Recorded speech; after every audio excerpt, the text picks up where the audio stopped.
राधे राधे, जय श्री कृष्ण। स्वागत करती हूँ आप सभी का अपने YouTube चैनल द्वापर युग की कथाएं में। भगवान कृष्ण और राधा रानी की कृपा आप सभी भक्तों पर सदैव बनी रहे। आज की वीडियो में जानते हैं दुर्योधन के दिए वरदान से बचाई थी पांडवों की जान।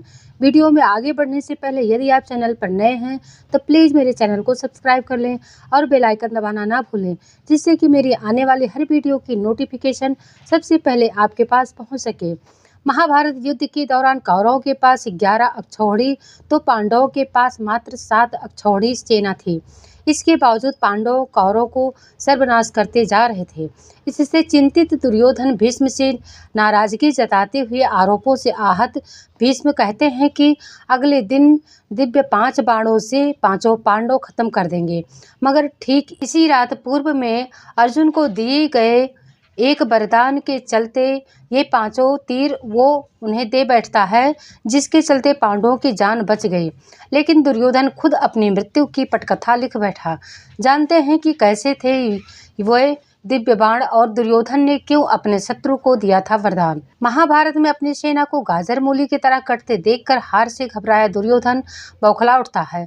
वो भड़कते हुए अपने सेनापति पितामह भीष्म के पास जाकर उन पर पांडवों से अधिक प्रेम करने का आरोप लगाते हुए दोषारोपण करता है कि वो इसी कारण युद्ध का ठीक से संचालन नहीं कर पा रहे हैं।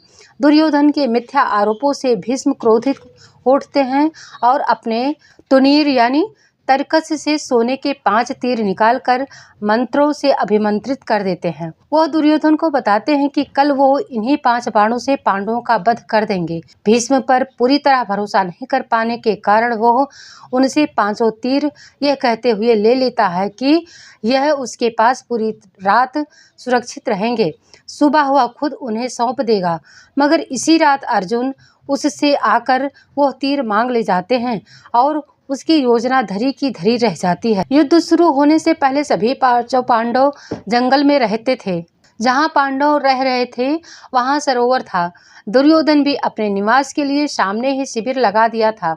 एक दिन दुर्योधन सरोवर से स्नान कर आता है तो अचानक स्वर्ग से गंधर्व आ जाते हैं, जिनसे स्नान को लेकर दुर्योधन की लड़ाई हो जाती है। युद्ध छिड़ने पर दुर्योधन हार जाता है। गंधर्व राजकुमार दुर्योधन को बंदी बना लेते हैं। इसी बीच अर्जुन आ जाते हैं और दुर्योधन से शत्रुता भूलकर गंधर्व राजकुमार को परास्त कर बड़े भाई को छुड़ा लेते हैं। लज्जित दुर्योधन अर्जुन के प्रति कृतज्ञता व्यक्त करते हुए वरदान मांगने को कहता है। इस पर अर्जुन कहते हैं कि वह समय आने पर अवश्य मांग लेंगे। भीष्म के 5 बाणों की जानकारी कृष्ण को लग जाती है तो वह अर्जुन को दुर्योधन के वरदान की याद दिलाकर उसी रात वरदान के रूप में 5 बाण मांगने को कहते हैं। अर्जुन उसी समय दुर्योधन के पास जाते हैं और वरदान का स्मरण कराते हुए तीर मांगते हैं। अर्जुन को सुनकर दुर्योधन हैरान रह जाता है, लेकिन अपने वचन और क्षत्रिय धर्म का पालन करते हुए वह अभिमंत्रित 5 तीर अर्जुन को दे देता है। इस प्रकार पांडवों के प्राणों की रक्षा होती है और कहा जाता है कि तीर अर्जुन को देने के बाद दुर्योधन फिर पितामह के पास जाता है और फिर तीरों को अभिमंत्रित करने को कहता है। लेकिन भीष्म असमर्थता जताते हैं और युद्ध एक नए मोड़ पर चला जाता है।